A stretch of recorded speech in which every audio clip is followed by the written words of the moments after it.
My name is David Berry, and I studied Biomedical Engineering at Boston University, and now I'm continuing my education with a master's degree at UC San Diego.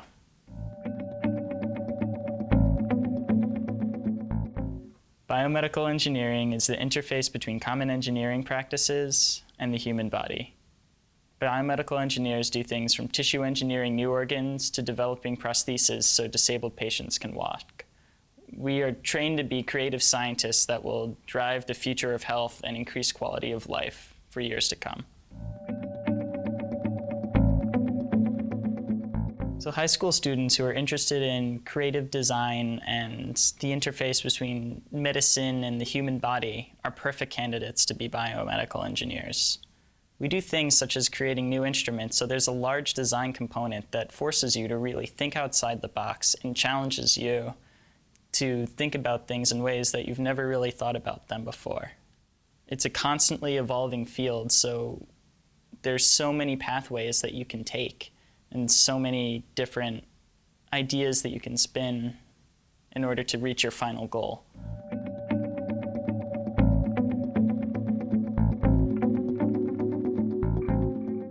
Many biomedical engineers choose to go directly into industry right after they graduate, and there are many high-paying jobs out there. Some of the jobs include designing new devices, such as a knee brace to increase the ability for elders to walk, or consulting in order to help companies decide whether or not a product is good to launch or is relevant to put more money into. Another option people sometimes choose after graduation is to pursue a graduate degree. And as a graduate student, you kind of hone in on one subject of what you're studying. So as a biomedical engineer, I chose to spend a lot of time studying tissue engineering. And for my graduate work, I'm studying how to grow new cartilage in tissue-engineered settings that we can implant into people with osteoarthritis. Another option that many biomedical engineers do is they apply to medical school and law school. And biomedical engineers are great candidates for these programs because the schools know that you're willing to challenge yourself, that you've had a very strong education, and that you're most likely going to succeed in upper divisional work.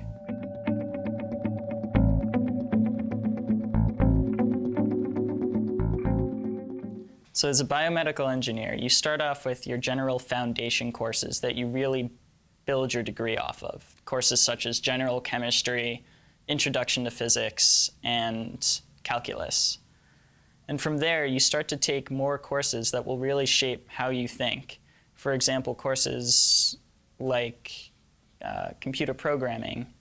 I remember taking a MATLAB course that at the time it seemed like a whole new world, thinking in a whole new language in order to make computers do what I wanted and analyze data how I wanted. And I thought it was cool at the time, but I would never actually use it. And it turns out that learning MATLAB my freshman year is something that I've drawn upon time and time again, and I've used to make my life so much simpler, analyzing data and doing reports. As your degree goes on, and as you start getting into your second and third year, you start to focus in on more engineering principles that can be applied to the human body. So classes like cell biology and anatomy that you start to learn, okay, this is what I need to work with, this is what's going on, how do I change it in order to make things better, or how do I fix this? And then from there, your upper divisional coursework can be in a wide variety of topics. Courses are offered everything from how to design biomedical instrumentation to how and why MRI machines work. And if you had to design your own MRI machine, what would you do differently in order to make it better and improve the quality of the results? Another thing that many biomedical engineering degrees require is some sort of thesis work where you have a question and you study it for a year and try to solve that question over the period of a year. And for me, it was a senior design project where we studied intervertebral disc degeneration and how to predict osteoarthritis in the spine 10 or 20 years out, where currently the only way you can tell if someone has osteoarthritis or some sort of degeneration in the spine is when they start having debilitating pain. The senior thesis is a great way for you to really exhibit yourself as a scientist and show what scientific methods you've learned and how you go about solving a problem. And this can often lead to future jobs or future graduate school, or even whatever course you decide to take. It really helps you to learn what you're interested in and how you want to change whatever your question is.